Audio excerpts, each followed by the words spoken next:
I have James Conner firmly as my RB12 just because Arizona paid him to be a bell cow. I know Fournette got paid as well.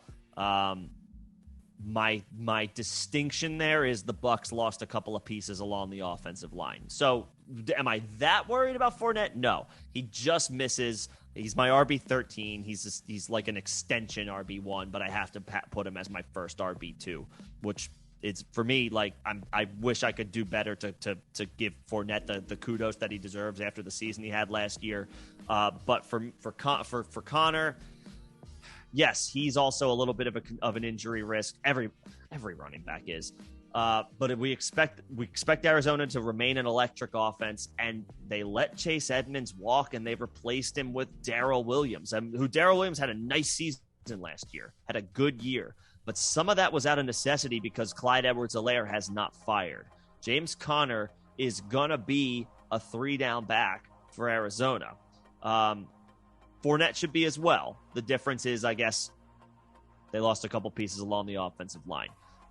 Yes, he could make up for that in targets and catches. But Conner can catch the ball as well, and with no DeAndre Hopkins in Arizona to start the season, Conner might catch a ton of balls out of the backfield.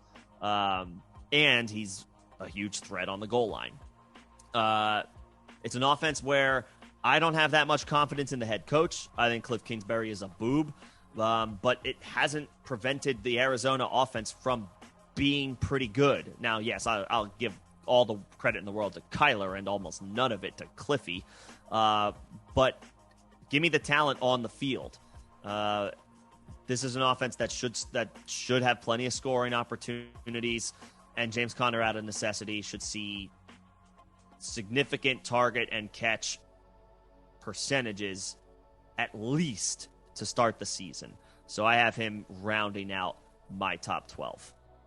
Yeah, I mean, I make it almost this point almost every single time I bring up a Arizona running back in general.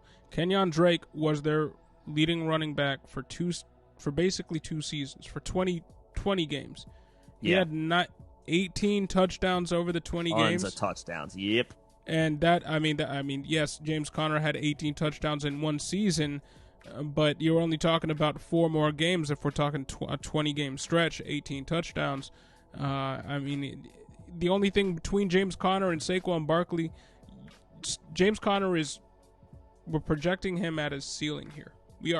We are projecting him at his ceiling. It's a fair thing to do, though, because of the offense that he plays in. With Saquon, we're projecting him at his floor. His floor is RB13.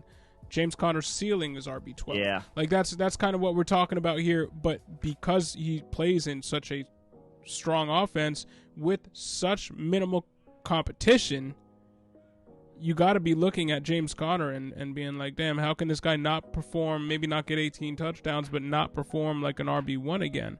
I mean, Kenyon Drake in 2020, he had the 19th most snaps, 4th most red zone touches.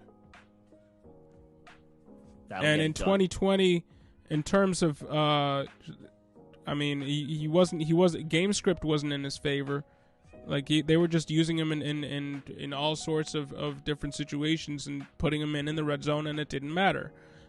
James Conner, it was a little bit different. 21st best snap share or most snap share in the league in terms of running backs, 16th most red zone touches, but he had the 6th best, 7th most game script in the league, and the 6th most in terms of dominator rating in the NFL last season. So he was getting a ton of work from Kyler Murray, and game script was working in their favor. So think about that. When Kenyon Drake was in, he wasn't getting a ton of work. He wasn't so game script proof, but he was getting the 4th most red zone touches in the league. And then there's a little bit of a switch on offense. Maybe things just are clicking a little bit more early in the season or whatever. They're playing from ahead more.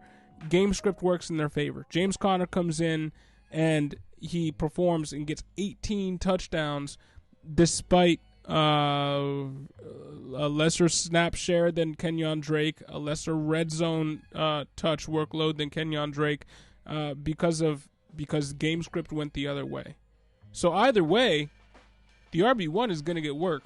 Either game script goes their way when the touches don't, or the touches go their way. Like, you know what I'm saying? Right. It's like 6 in one hand. So I'm not so worried that I'm drafting a guy at a ceiling because, this offense, right? You want the RB1 or even RB2 for this offense. You want the RB1 in Arizona, and James Conner is the clear RB1 in this offense. So I got to give him the respect of putting him at RB12. And this is a guy who has caught 55 passes in his career in 13 games with Pittsburgh. He caught 55 targets, or 55 receptions. Now, he only got to 37 last year, but he was splitting time for, I think, 12 games with Chase Edmonds. Yeah. Maybe a little bit less, should be fine. And he was getting 4 receptions a game. Yeah.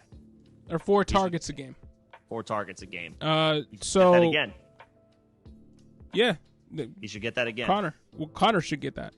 Yeah, Connor. I was saying Chase Edmonds was getting 4 targets a game. Connor should get that. Connor should absorb at least half of those. Yeah. At least. On top of what he was already getting. Exactly. He's, from a workload perspective, the most bulletproof running back in the league, outside of Derrick Henry and the other elite guys. Once you get into the tier where you're really talking about, receiving backs being like the Aaron Joneses and then the Leonard Fournettes and the Alvin Kamara's, just because of the suspension worry. Yep. I mean, from a workload perspective, James Conner should outperform those guys. From a workload perspective. So yeah, I don't think that's unfair. I have him in there too. He's my RB12. So there you go.